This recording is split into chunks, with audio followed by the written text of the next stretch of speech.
Hi, everyone. I'm Melanie from Streamlined Legal, where we help law firms become more proactive.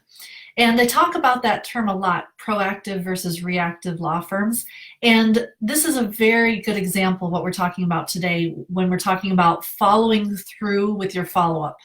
And what I mean is, by way of example, if we are requesting, let's say, a document or information from our clients, the way I see it, there are four different types of law firms. The first type of law firm is going to wait for that client to respond to that request.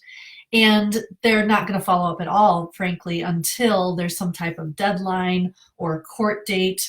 And we may not even realize before that we need, we never got the document from the client. And sometimes it falls through the cracks. The second type of law firm is one that's going to follow up with that client based on memory. So maybe there's an excellent paralegal or somebody in the firm that has it all in their head, right? Or maybe it's a solo attorney that has it all in their head.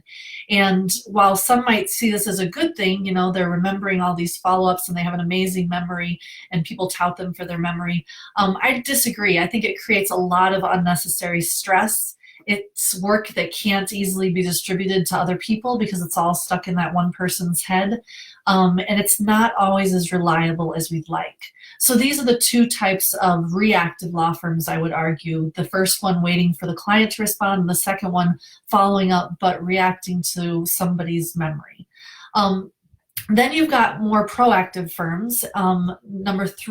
Third type of firm is where they have a system for follow-up, whether it's using a practice management software or a written to-do list or whatever, but they have a systematized way that they're following up with their requests. And then the fourth way is when that system is automated and that firm doesn't have to have a person that's following up because they've got some automated system that's following up with their clients or on their requests. And those are the more proactive firms that I see. And so I wanted to talk today about how you too can make your firm more proactive by using this follow through on your follow-ups, and basically by creating a system.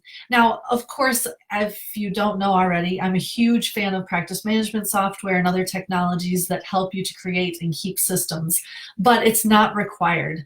The first way that we can do this is using a task system, which most practice management software does have these days. The second way we can do this is by using some type of to-do list and writing down our follow-ups. And this can be on paper or this can be online. Google has a great to-do list, or a piece of paper can be great.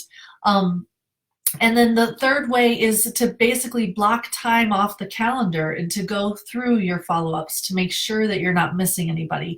But by blocking out that time on the calendar, it really helps you to make sure that you're following up with people. And then the fourth option really is you don't have to use technology at all. You can just keep a running list of people that you need to follow up with and maybe dates next to them so that you have that running list all the time. The point is that without a system, it's something that can fall through the cracks more easily and something that causes a lot more stress to those employees involved in following up with clients or other people for information. So absolutely try and figure out a system for your follow-ups so that you can make sure you're following through and you're getting the information you need and turning your firm into a more proactive firm. If you have any questions or want to talk about it further, drop me a comment in the notes. Let me know if you're thinking that you're proactive, not as proactive. I'd love to hear from you. Thanks so much. Talk to you soon.